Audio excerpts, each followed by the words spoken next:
Eu vi um vídeo na internet em que a pessoa dizia a grande contradição de Coríntios. Será que Paulo se equivocou? É o que você verá neste vídeo.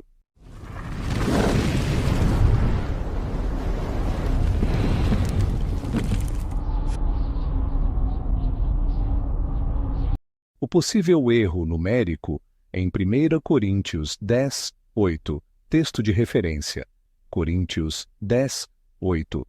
E não pratiquemos imoralidade como alguns deles fizeram, e caíram num só dia 23.000, Números 25, 9.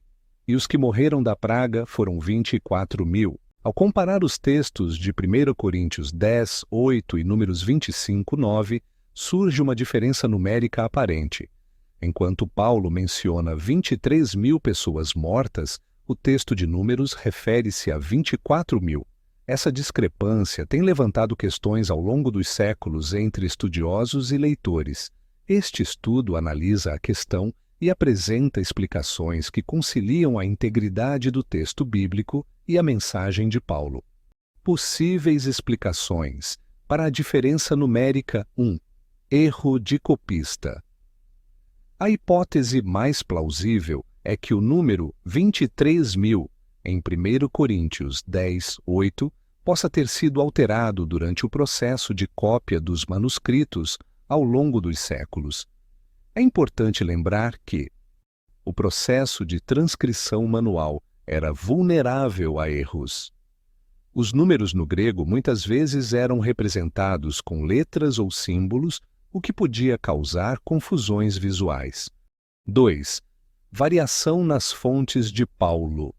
Paulo era um fariseu altamente instruído, Filipenses 13:5, e é provável que ele tivesse acesso à Septuaginta, a tradução grega do Antigo Testamento, amplamente usada pelos judeus helenistas. A Septuaginta apresenta algumas variações textuais em relação ao texto massorético hebraico, que é a base das traduções modernas. Paulo pode ter citado uma tradição ou versão textual diferente que mencionava 23.000 em vez de 24.000. 3. Foco na precisão teológica, não numérica. A intenção de Paulo em 1 Coríntios 10, 8 não era transmitir um dado estatístico exato, mas destacar o juízo de Deus contra o pecado. A diferença de 1.000 pessoas não altera a essência da mensagem, a seriedade da imoralidade e suas consequências. 4. Perspectiva temporal. É possível que Paulo tenha destacado 23.000 como mortos em um único dia, enquanto os números de Números 25 e 9 se referem ao total acumulado. Essa interpretação harmoniza as passagens ao considerar diferentes momentos do julgamento. O contexto histórico e cultural de Paulo. 1. Educação e cultura de Paulo.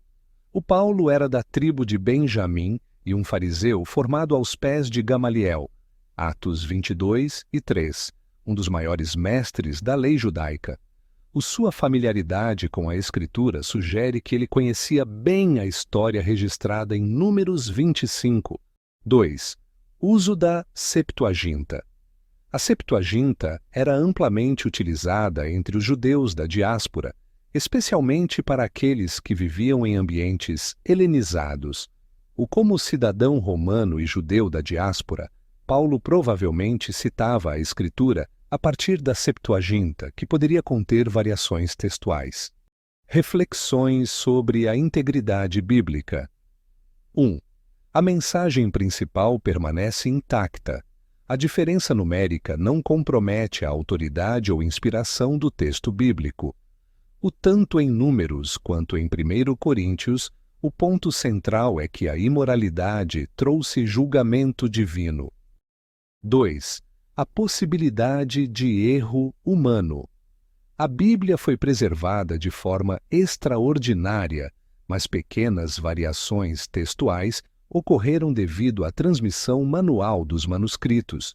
Por isso, reflete a participação humana no processo, sem comprometer a mensagem divina. Aplicação prática. 1. Confiamos no propósito da Escritura. A Bíblia é clara e suficiente para guiar nossa fé e prática, segundo Timóteo 3, 16 e 17. Pequenas variações textuais não obscurecem sua mensagem central. 2. A seriedade do pecado. O ponto de Paulo em 1 Coríntios 10 é um chamado à santidade e à vigilância contra a imoralidade, lembrando que Deus é justo e santo. 3. Reconhecemos a fidelidade de Deus. Mesmo em meio a questões textuais ou variações, a mensagem da graça e da justiça de Deus permanece imutável. Conclusão.